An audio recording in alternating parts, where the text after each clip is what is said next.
سمیت کلامکم وعجبکم الا وانا حبیب اللہ۔ صدق اللہ العظیم وصدق رسولہ النبی الکریم الامین ونحن علی ذالک لمن الشاہدین والشاکرین والحمد للہ رب العالمین۔ ان اللہ وملائکتہ یصلون علی النبی یا ایہا الذین آمنوا صلوا علیہ وسلموا تسلیما۔ الصلاۃ والسلام علیک یا رسول اللہ وعلی آلک واصحابک یا حبیب اللہ۔ قبلہ پیر صاحب اور حضرات گرامی، آپ کے سامنے جو حدیث مبارکہ میں نے پڑھی ہے، اس حدیث کے جو راوی ہیں وہ حضرت عبداللہ ابن عباس ہیں۔ اور جب میرے پیارے آقا علیہ السلام نے اس حدیث پاک کو بیان فرمایا تو مسجد نبوی کے اندر بیان فرمایا اور صحابہ کرام کے سامنے بیان فرمایا۔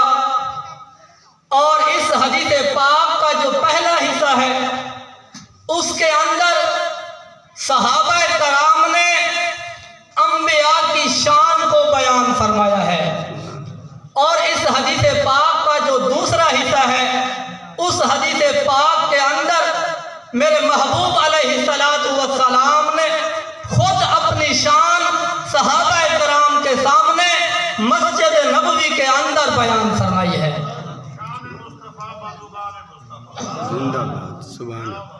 اس حدیث پاک کو اگر ہم سامنے رکھیں تو اس حدیث پاک سے نبی علیہ السلام کی شان کو بیان کرنا یہ ثابت ہے۔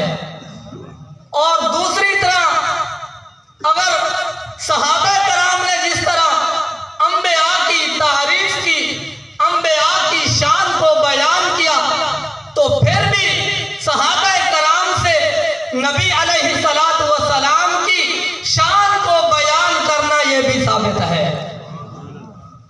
کیونکہ کافی لوگ جو یہ اعتراض کرتے ہیں کہ میلاد النبی تم مناتے ہو، صحابہ کرام نے نہیں منایا، آقا علیہ السلام نے نہیں منایا، تم کیوں مناتے ہو؟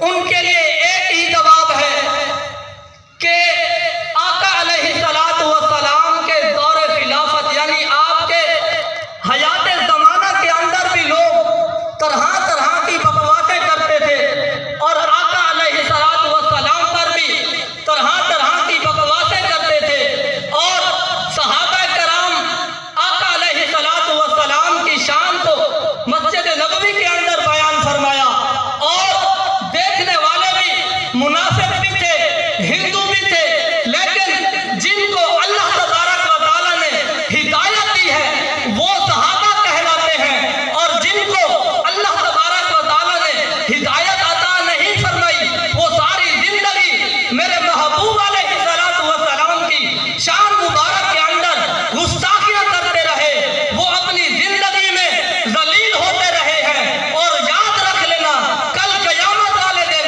اللہ تبارک و تعالیٰ ان کو ان کے چہرے کے بل گھسیٹتا ہوا جہنم کے اندر داخل کرے گا۔